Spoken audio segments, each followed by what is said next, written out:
नमस्कार, मैं रवीश कुमार। आप देख रहे हैं भारत का पहला और इकलौता आंतरिक समाचार। आत्मनिर्भर भारत का यह पहला आंतरिक समाचार है। हम एक आंतरिक लोकतंत्र हैं तो हमारा समाचार भी आंतरिक होना चाहिए। यह वो समाचार है जो आंतरिक का होगा, यह वो समाचार है जो आंतरिक के लिए होगा, यह वो समाचार है जो केवल आंतरिक के द्वारा होगा। इसे देखने के लिए हर भारतीय को आंतरिक होना होगा। गैर आंतरिक जैसे इन लोगों के लिए आंतरिक समाचार नहीं होगा।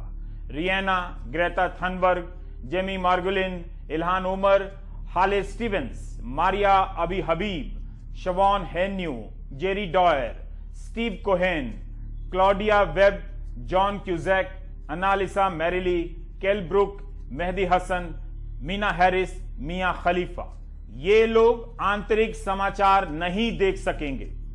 देख भी लेंगे तो समझ नहीं पाएंगे क्योंकि प्राइम टाइम हिंदी में आता है। एक बार मेरे स्वप्न में बेल के पेड़ ने मुझसे कहा, वत्स, हिंदी में बोलने से तुम आंतरिक ही रह जाओगे, इंग्लिश बोलो तुम अंतर्राष्ट्रीय हो जाओगे। बहुतों के स्वप्न में तो देवी देवता आ जाते हैं। हिंदी के इस गरीब पत्रकार के स्वप्न में बेल के पेड़ ने दर्शन दिया, यह भी कम बड़ी बात नहीं है। फिर भी मैंने कहा, बेल के पेड़, मैं आंतरिक ही सुखी हूं। It's not that I don't know English, but I have always stood my ground, I have my principles, I have my own rules, you know. मैं उस वक्त भी अड़ा रहा जिस वक्त प्रधानमंत्री जी चाहते थे कि भारत का मीडिया ग्लोबल हो जाए और लोग हमारी खबरें पढ़ लें। मैं जानता था कि रियाना जैसे लोग हमारी खबरें पढ़ लेंगे तो फिर लोकल वाले बर्दाश्त नहीं कर पाएंगे, ट्रोल करने लगेंगे। भारत के लोकल प्रोडक्ट्स तो ग्लोबल हो ही रहे हैं, लेकिन भारत की आवाज भी अब ज्यादा ग्लोबल हो रही है। दुनिया भारत को अब और ज्यादा ध्यान से सुनती है। आज लगभग हर अंतर्राष्ट्रीय मंच पर भारत की बहुत मजबूत उपस्थिति है। ऐसे में भारतीय मीडिया को भी ग्लोबल होने की जरूरत है। हमारे अखबारों की, मैगजीन्स की ग्लोबल रेपुटेशन बने। डिजिटल युग में डिजिटली हम पूरी दुनिया में पहुंचे। दुनिया में तो अलग अलग लिटरेरी अवार्ड्स दिए जाते हैं, भारत के संस्थाएं भी वैसे ही अवार्ड दें। ये भी आज समय की मांग है, ये भी देश के लिए जरूरी है। इस काम के लिए विदेश मंत्रालय को भी मेहनत करनी चाहिए। प्रेस की स्वतंत्रता के मामले में दुनिया के 180 देशों में भारत का स्थान 142वां है। जाहिर है भारत के प्रेस की रेपुटेशन अभी वैसी नहीं है जैसी प्रधानमंत्री चाहते हैं। जब हम ग्लोबल प्रेस की निर्भीकता को बर्दाश्त नहीं कर पा रहे हैं तो लोकल प्रेस को कौन झेलेगा? Do you get my point? कोई भी प्रोडक्ट बिना शर्तों के प्रावधान के लॉन्च नहीं होता, तो आंतरिक समाचार के लिए भी कुछ शर्तें होंगी। Dear Rihanna, I hate tears, माने I hate to say this. आप अगर प्राइम टाइम के आंतरिक समाचार के इस एडिशन का लिंक ट्वीट करना चाहेंगी, लाइक करना चाहेंगी तो नहीं कर सकेंगी। आपको इस लिंक का शेयर करने से पहले इंडिया आना होगा, तहसीलदार के दफ्तर में अपने आधार कार्ड की फोटोकॉपी जमा करानी होगी। हम भारतीय भी हर बात में आधार कार्ड की फोटोकॉपी कहीं भी जमा करा देते हैं, बल्कि आधार कार्ड की फोटोकॉपी जमा कराना हम भारतीयों के जीवन का नया आधार है। बिना आधार कार्ड के रियाना प्राइम टाइम का लिंक शेयर नहीं कर सकती है, क्योंकि मैंने लिंक में 2000 का एक विशेष नैनो चिप लगा दिया है। नए वाले 2000 का, hope you know what I mean. Like करने के लिए पैन कार्ड का नंबर भी देना होगा। यह मैंने खास तौर से ट्विटर के सीईओ के लिए किया है, क्योंकि जैक डॉरसी रियाना का ट्वीट लाइक नहीं कर सके। रियाना की तारीफ में जो ट्वीट थी उसे लाइक किया। बताइए, अपनी ही दुकान की मिठाई खाने से डर गए। ट्विटर उनका है, जिसे चाहे लाइक करें, जिसे चाहे रीट्वीट करें।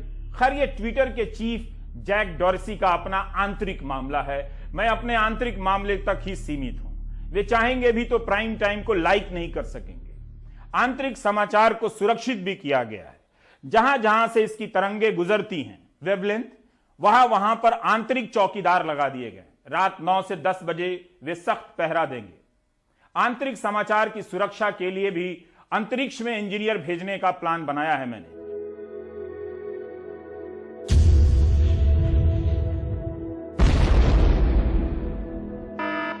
आप जानते हैं कि अंतरिक्ष में भटक रहे एक उपग्रह की मदद से प्राइम टाइम आपके टीवी सेट पर पहुंचता है।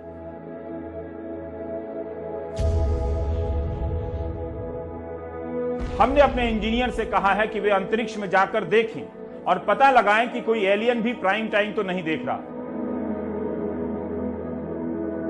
वहां पर एलियन की भाषा में लिख दें कि कृपया इसे ना देखें, यह रवीश कुमार का आंतरिक समाचार है। फिर भी एलियन देखना चाहते हैं तो उन्हें भारत आना होगा, खासकर नोएडा, जहां के टीवी चैनलों से एलियन के आने के आंतरिक समाचार दुनिया भर में दिखाई जाते रहे।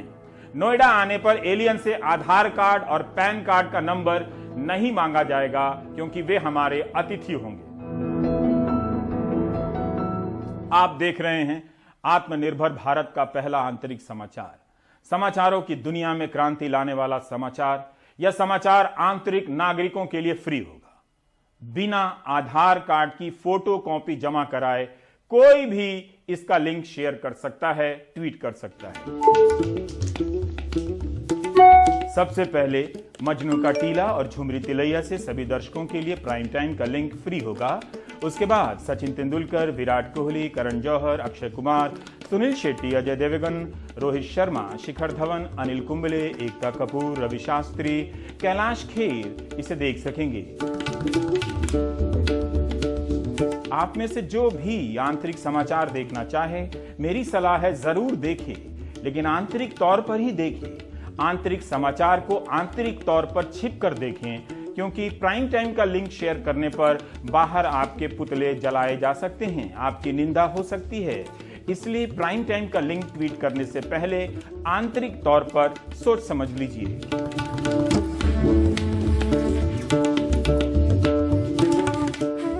क्योंकि आंतरिक समाचार वह समाचार है जो विदेश मंत्रालय के दायरे में नहीं आता, लेकिन गृह मंत्रालय के दायरे में आ सकता है। वैसे गृह मंत्री जी ने कहा है कि भारत में प्रेस की आजादी है, इसलिए सोच समझकर फिर भी अक्खा दुनिया में ऐसा आंतरिक समाचार न बना था, न आगे बनेगा, क्योंकि जब लोकतंत्र ही नहीं रहेगा तब समाचार सदा के लिए आंतरिक हो जाएगा। उसे बाहर लाने की कोशिश करने वाले आंतरिक पत्रकारों को हमेशा हमेशा के लिए आंतरिक कर दिया जाएगा, जिसे आप जेल कहते हैं। आंतरिक भारत के लिए आंतरिक खबर लिखने वाले आंतरिक पत्रकारों को आंतरिक कर दिया जा रहा है। सिद्दीक कप्पन कितने दिनों से आंतरिक हैं। मनदीप पुनिया भी आंतरिक कर दिए गए थे, मगर जमानत पर हैं। ऐसे कई पत्रकार हैं जिन्हें आंतरिक किए जाने की योजना है, मामले दर्ज कर दिए गए हैं। इसलिए आंतरिक होने से बचना है तो पत्रकारिता ना करें, और करें तो मजे मजे में आंतरिक हो जाएं। हम सब आंतरिक हैं, भारतीय भी हैं, आप भी आंतरिक हैं। जो विदेशों में रहते हैं वो भी आंतरिक तौर पर भारतीय हैं, मगर फिलहाल बाहरी माने जा रहे हैं। हमारे किसान भी आंतरिक हैं, लेकिन उन्हें आतंकवादी कहा जा रहा है। पूछिए कैसे? देखिए ऐसे किस तरह भारत का किसान कटीली तारों से घेर कर यहां आंतरिक कर दिया गया। पत्रकार भी उसके आंदोलन स्थल पर नहीं पहुंच सकते। सौरभ शुक्ल को आंतरिक किसानों तक पहुंचने के लिए 13 किलोमीटर की आंतरिक यात्रा करनी पड़ी। और यहाँ पर भी ऐसी लोहे की तारें लगा दी गई हैं जिनको उठा करके हम लोग अंदर घुसने की कोशिश करते हैं, और रोज ऐसे ही जो तस्वीरें दिखाने के लिए अंदर घुसते हैं हम लोग। इस आंतरिक यात्रा में सौरभ को कटीली तारों के नीचे से गुजरना पड़ा। किसान कोलतार की सड़कों पर चलने के आदी हो चुके थे, इसलिए अब कीलें बिछा दी गई हैं। किसानों को रोकने का यह नया आंतरिक इंतजाम है। अंदर की बात है, अंदर का काम है। फिर भी केंद्रीय मंत्री रतन लाल कटारिया को लगता है कि मोदी जी को बदनाम करने के लिए बाहर वाले साजिश रच रहे हैं। ऐसा कहकर वो अपनी ही सरकार को कटघरे में खड़ा कर रहे हैं। क्या इतनी शक्तिशाली सरकार के रहते बाहरी ताकतों की इतनी मौज है इस वक्त कि वे 2-2 महीने तक भारत में आंदोलन चलवा रहे हैं? आदरणीय प्रधानमंत्री जी बार बार किसानों से आग्रह कर रहे हैं कि आप बातचीत की टेबल पर आइए, क्लास बाय क्लास जो भी कानून पास हुए हैं उनके ऊपर डिस्कशन करिए, और जहां पर भी संभव हो पाएगा वहां पर किसानों की मांगों को पूरा किया जाएगा। लेकिन जो पिछले 72-73 दिन का जो एक्सपीरियंस बता रहा है कि कुछ ऐसी ताकतें हैं जो किसान के मुद्दे को हल नहीं करने देना चाहती, वो तो सिर्फ मोदी जी को बदनाम करने के षड्यंत्र रच रही हैं।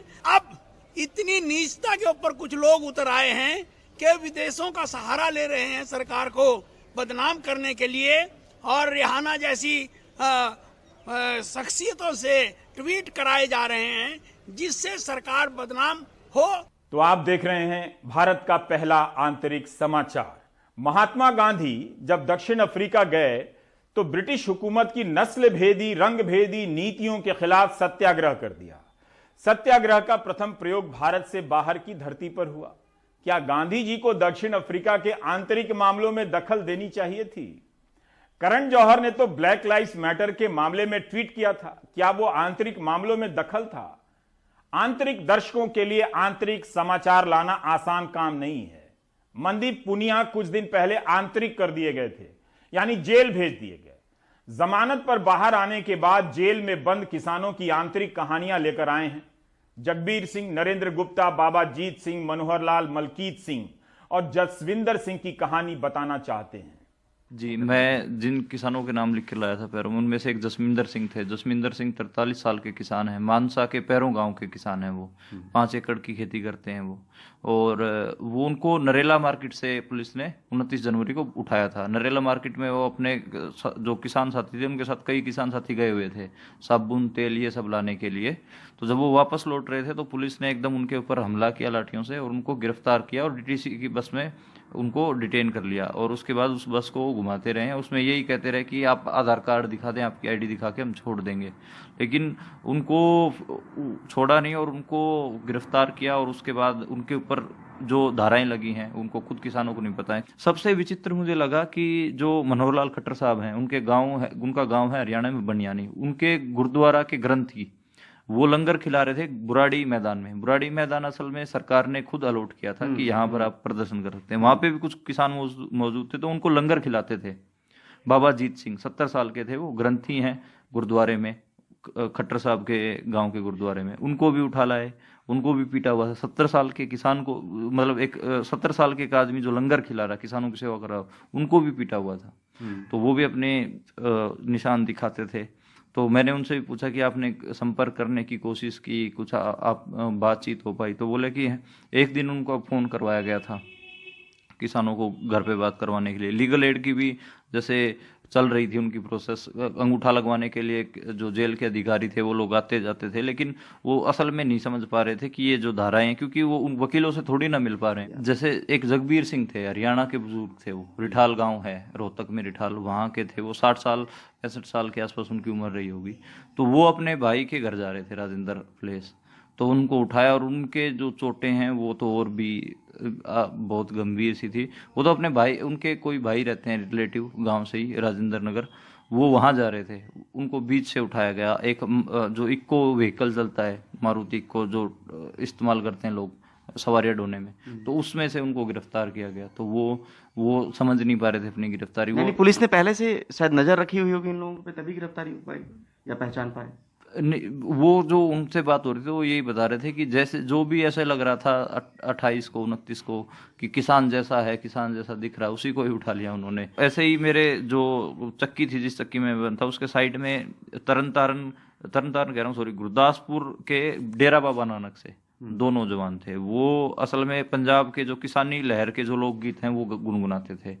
तो उनमें वो मैंने जो लोकगीत वो गुनगुनाते थे, अब कुछ रिकॉर्ड तो कर नहीं सकते हैं, लेकिन मैंने उनको थोड़ा थोड़ा याद करने की कोशिश की। वो गुनगुनाते रहते थे, केंद्र दी सरकार रही सदा किसाना लई गद्दार हो, जट्टा तकड़ा हो जा, आजा सड़क ते धरने मार, लड़ाई छिड़ पई आर जा पार, हो जट्टा तगड़ा हो जा। तो वो अपने आप को बार बार तगड़ा यानी कि मजबूत होने की बात करते थे कि किसानों सारे मजबूत हो जाओ, केंद्र की जो सरकार है वो हमारे साथ गद्दारी कर रही है और हमें आके सड़कों पे धरने देने पड़ेंगे। अगर किसी को किसानों की ये कहानियां बाहरी ताकतों की साजिश लगती हैं, उनका कुछ नहीं किया जा सकता है। किसानों को पता है कि उनकी लड़ाई नीतियों को लेकर है और इस मामले में राजनीतिक दलों में उतनी ईमानदारी नहीं है। किसानों की महापंचायतों के बारे में जल्दी से कुछ ऐलान कर देना ठीक नहीं होगा। लेकिन दिल्ली की सीमा पर किसानों को कटीली तारों से घेर दिया गया तो किसान गांवों में आजाद हो गए हैं। आज पश्चिमी यूपी के शामली में किसानों की महापंचायत हुई। अजय हुड्डा के गाने पर सब झूम उठे, जिसके बोल थे, मोदी जी आपकी तोप कहां है, हम दिल्ली आ गए। हम नहीं हटाएंगे, किसान वक्त सिवाया फिर मोदी जी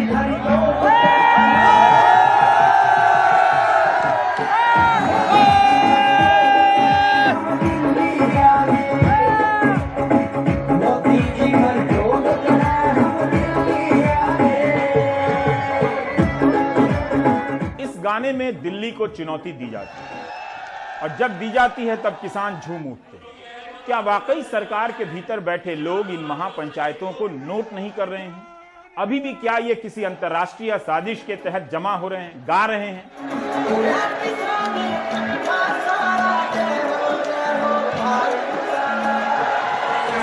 पश्चिमी यूपी में कई महापंचायतें हो चुकी हैं।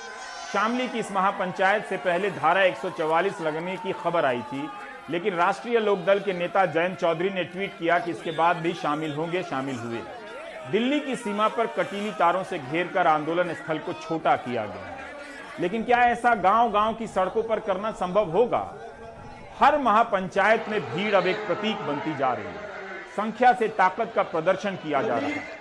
शामली के भैंसवाला गांव में 30,000 से भी अधिक लोगों के आने का दावा किया जा रहा है। 32 गांव के लोग इस महापंचायत में आए। 36 बिरादरी के चौधरी मंच पर बिठाए गए। महिलाएं भी इस महापंचायत में बड़ी संख्या में आई। जब सिंगू बॉर्डर पे उन्होंने हिंसा रची, वो रची गई है, अपने आप नहीं हुई, पहले से उसकी तैयारी थी। और वही दृश्य गाजीपुर पे ये लोग करना चाहते थे, चौधरी अजीत सिंह जी ने रोका, वरना वही होता।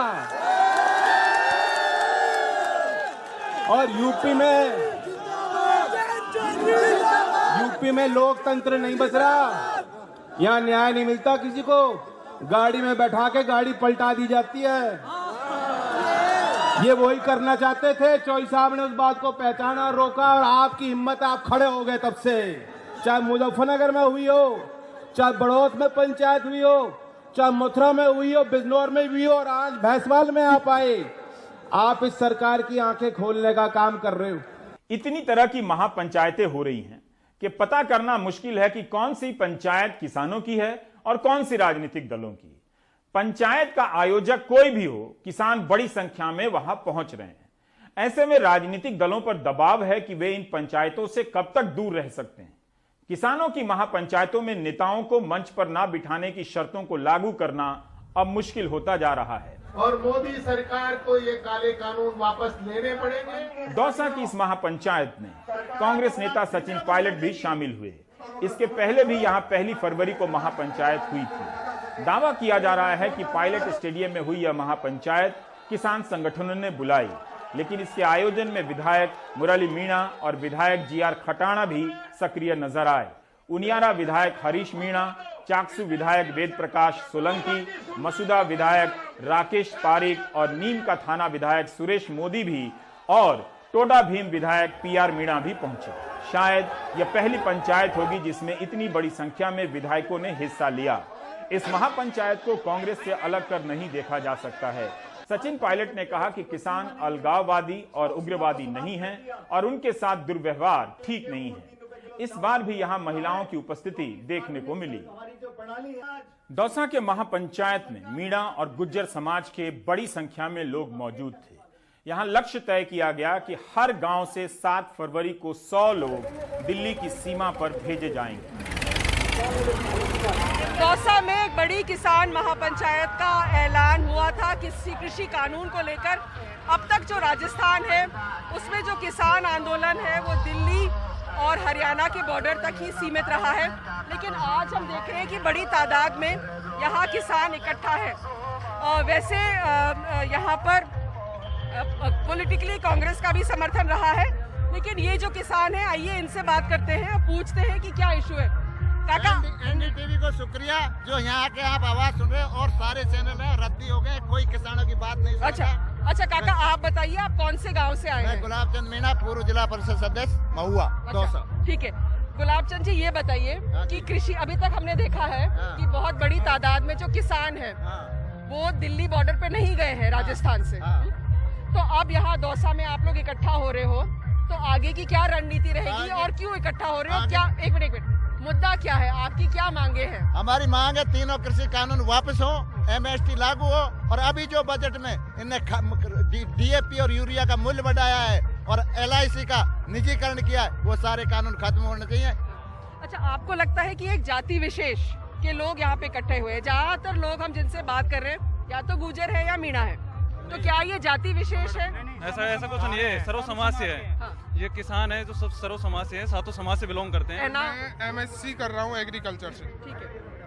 BSc मैंने कानपुर यूनिवर्सिटी से की है, CSGM से, और MSc मैं जयपुर से कर रहा हूँ, MGRP यूनिवर्सिटी से।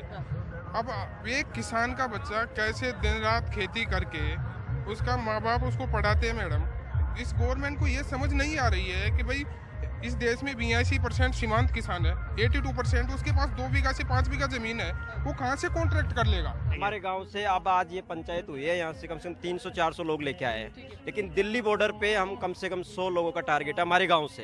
लेकिन हमारे दौसा जिले से 1 लाख आदमी जाएंगे और पूरे राजस्थान से 15 लाख आदमी जाएंगे 7 फरवरी के दिन। राजस्थान में हो रही महापंचायतों के सामाजिक समीकरण अलग हैं। हरियाणा और पश्चिम यूपी के सामाजिक समीकरण अलग हैं।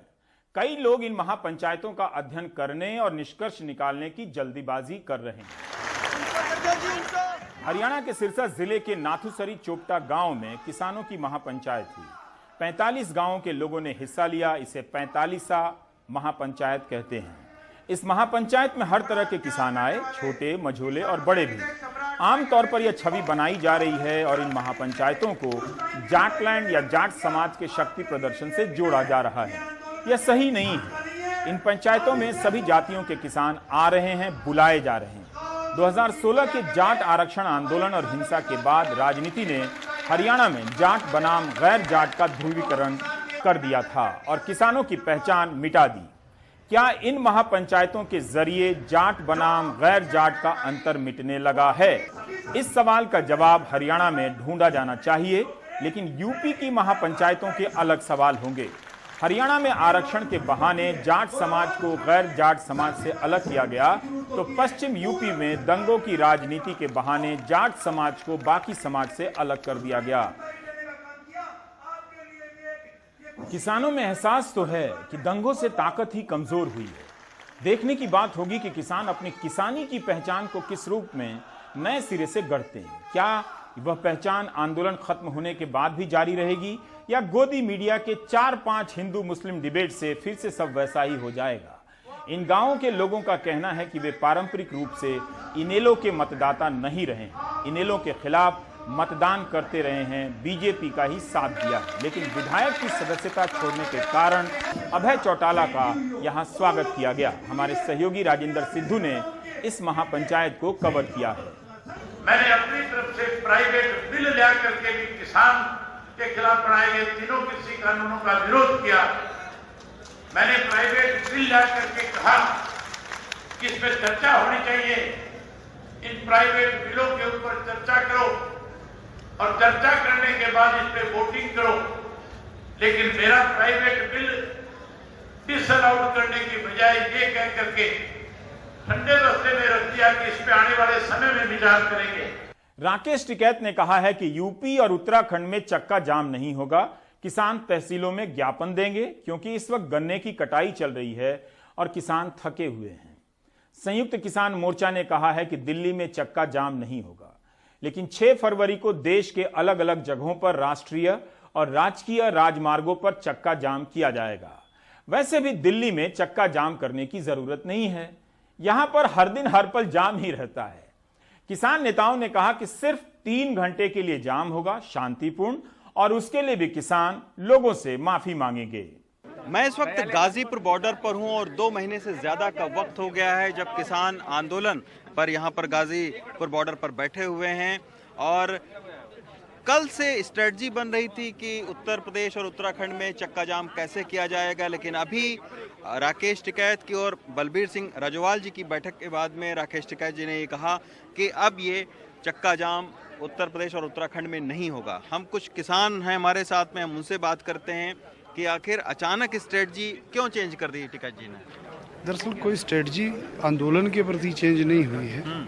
उत्तराखंड और उत्तर प्रदेश की एक तो ये राजधानी के नज़दीक है और लगातार यहाँ के लोग जो हैं इसमें पार्टिसिपेट कर रहे हैं। गाजीपुर बॉर्डर पर बहुत से लोग हैं और इस समय जो ये जो बेल्ट है तराई की, इसमें बहुत ज़ोर शोर से गन्ने का काम चल रहा है और इसके साथ साथ लगातार कार्यक्रम चल रहे हैं। महाराष्ट्र में होगा चक्का जाम? हो, हर तहसील में, हर जिले में, हर बम्बई प्रांत में भी होगा। पंजाब में भी चक्का जाम होगा? हाँ बिल्कुल चक्का जाम होगा। अच्छा, 3 घंटे का समय दिया है। 12 से 3 बजे तक का पूरा चक्का जाम है। जो जाम में फंसेगा उसे मट्ठा पिलाया जाएगा।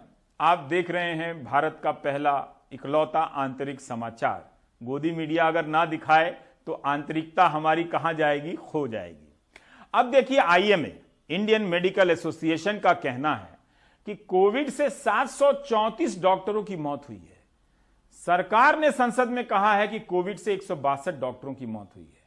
मतलब इस देश में, मैं आंतरिक तौर पे कह रहा हूं, आपस में, रियाना को नहीं, डॉक्टरों की मौत का आंकड़ा भी सही नहीं होता। क्या डॉक्टरों की सबसे बड़ी संस्था को भी सरकार के दिए आंकड़े पर यकीन नहीं है? क्या सरकार 734 डॉक्टरों की मौत को घटाकर 162 बता सकती है? यह मेरा आंतरिक क्वेश्चन है। सौरभ बता रहे हैं कि किस तरह से आंतरिक हरियाणा के आंतरिक इलाकों से महिलाएं आंतरिक रूप से सिंघू बॉर्डर पहुंच रही हैं। इस वक्त सिंघू बॉर्डर पे है, लगातार महिलाओं का यहाँ पर आने का सिलसिला जारी है।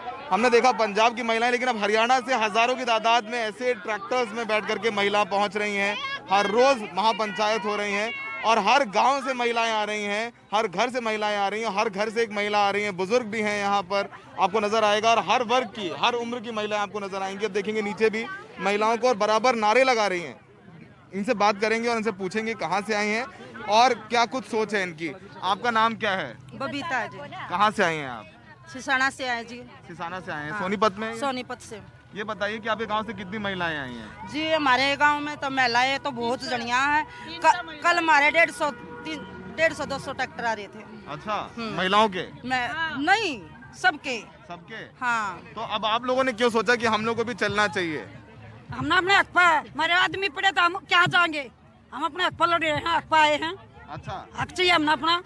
हमारे आदमी आ रहे थे, हम लोग क्या करेंगे उड़े? अच्छा, उनके साथ से हम बराबर।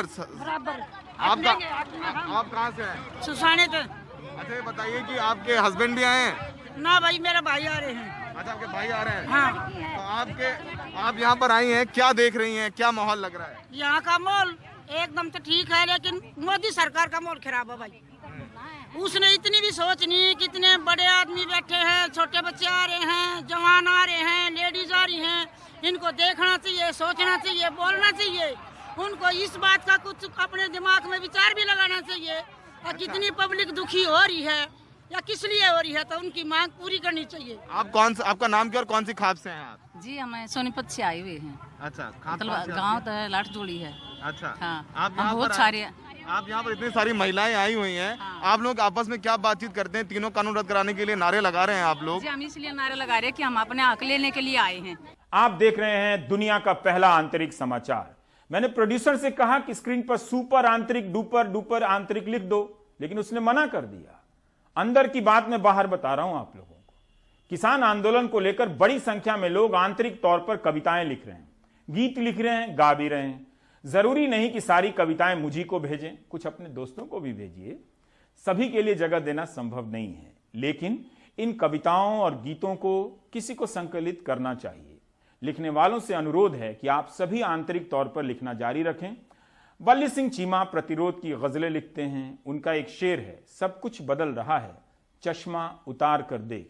मैं चश्मा उतार कर नहीं देख सकता, लेकिन चीमा जी की इस गजल को चिन्मयी त्रिपाठी बहुत सुंदर तरीके से गा रही हैं।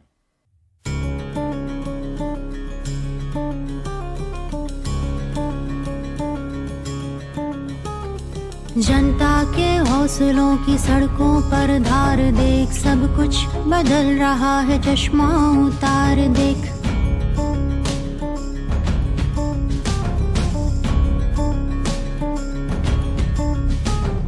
जनता के हौसलों की सड़कों पर धार देख, सब कुछ बदल रहा है, चश्मा उतार देख। जल से जुलूस नाटक हर शय बेबंदिशें, जल से जुलूस नाटक हर शय पे बंदिशें करते हैं, और क्या क्या भारत के जार देख। तूने दमन किया तो हम और बढ़ गए, पहले से आ गया है हमें निखार दे। जनता के हौसलों की सड़कों पर धार देख, सब कुछ बदल रहा है, चश्मा उतार देख। तेरे बाउंसर पुलिस रोकेंगे क्या इन्हें, होने लगे हैं अब ये लाखों के पार दे।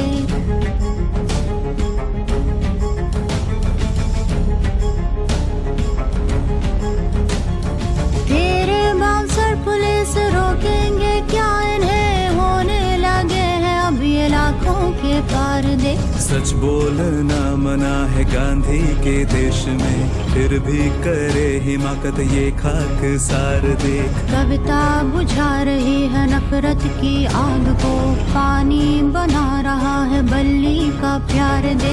जनता के हौसलों की सड़कों पर धार देख, सब कुछ बदल रहा है, चश्मा उतार देख। जनता के हौसलों की सड़कों पर धार दे, सब कुछ बदल रहा है, चश्मा उतार दे, चश्मा उतार दे।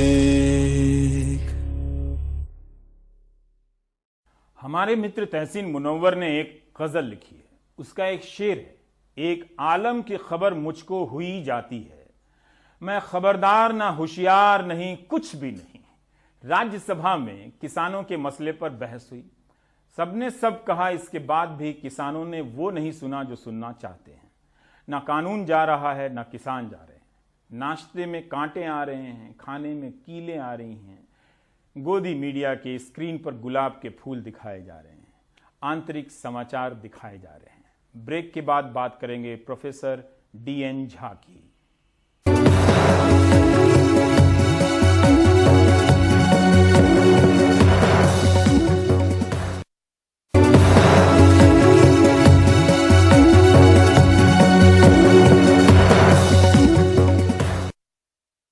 इतिहासकार का काम आसान नहीं होता, उसे उन गलियों में दाखिल होना पड़ता है जो बरसों नहीं सदियों पहले बंद हो चुकी होती हैं। उन्हें उन कहानियों के बीच सच और झूठ को पकड़ना होता है जिन पर समय बहुत सारी परतें चढ़ा चुका होता है। इस लिहाज से प्रोफेसर DN झा ने अपने लिए जो गली चुनी थी वो कई मुश्किलों और संकटों से भरी थी। जिस समय बाबरी मस्जिद का शोर पूरे देश पर छाया हुआ था, उस समय उन्होंने बाकायदा रिसर्च करके लिखा कि बाबरी मस्जिद के नीचे किसी हिंदू मंदिर के प्रमाण नहीं मिलते। 1991 में RS शर्मा, M अतहर अली और सूरज भान के साथ मिलकर उन्होंने रिपोर्ट तैयार की, बाबरी मॉस्क और Rama's birth place, historians report to the Indian nation. यह अलग बात है कि 3 दशक बाद सुप्रीम कोर्ट ने इसे बस इतिहासकारों की राय माना। यही नहीं, जब गाय को पवित्रतावाद की पूरी राजनीति के केंद्र में रखा जा रहा था, तब उन्होंने the myth of the Holi cow जैसी शानदार किताब लिखी और बताया कि वैदिक काल में भी गोमांस खाने के प्रमाण मिलते हैं। इसे लेकर उनका तीखा विरोध हुआ, FIR हुई, मुकदमे हुए। उनकी प्रमुख किताबों में से कुछ है ancient India in historical outline, against the grain, notes on identity, intolerance and history, early India, a concise history और रीथिंकिंग हिंदू आइडेंटिटी। उन्होंने प्राचीन भारत में शराब के इतिहास पर भी एक किताब लिखी थी, इसका नाम है ड्रिंक ऑफ इमोर्टैलिटी। 1960 के दशक में इतिहासकार RS शर्मा ने एक प्रोजेक्ट लॉन्च किया जिसमें दक्षिण भारत के इतिहास पर उत्तर भारत के इतिहासकारों ने काम किया। इस प्रोजेक्ट में प्रोफेसर झा ने महत्वपूर्ण भूमिका निभाई और अच्छा काम किया। वे उन इतिहासकारों में रहे जिनके जरिए भारत के प्राचीन और मध्यकालीन इतिहास की बहुत सारी धारणाएं छोटे शहरों तक पहुंची। विश्वविद्यालयों में तरह तरह की प्रतियोगिताओं की तैयारियों में लोग उनकी किताबें पढ़ा करते थे और अपने इतिहास को कुछ अचरज से देखा करते थे। कि यह इतिहास तो उन्हें सुनाई जा रही कहानियों से कुछ अलग निकला। उस दौर में आज वाली व्हाट्सएपीय भेड़चाल नहीं थी, बल्कि अपने विवेक से चीजों को समझने की प्रवृत्ति भी थी। वे इसी विवेक की संतान थे और इसके पिता भी। सांप्रदायिक मदान्धता के आगे उन्होंने कभी घुटने नहीं टेके। वे 81 बरस के थे, प्रेसिडेंसी कॉलेज से बीए किया, पटना यूनिवर्सिटी से एमए और पीएचडी, फिर दिल्ली यूनिवर्सिटी में पढ़ाया। उनके पढ़ाए हुए हजारों छात्र उन्हें कभी नहीं भूलेंगे। इतिहास उनका आभारी रहेगा कि इस अंधेरे समय में भी उन्होंने मशाल छोड़ी नहीं। उनका जाना सबके लिए एक चुनौती है कि उनकी विरासत को, उनके साहस को, उनके शोध को संभाल कर रख सकें। उनका जाना सबको याद दिलाता रहेगा कि अपने विश्वविद्यालयों में ज्ञान और शोध की परंपरा को बचाए रखने की जिम्मेदारी सबके लिए कुछ बड़ी हो गई है।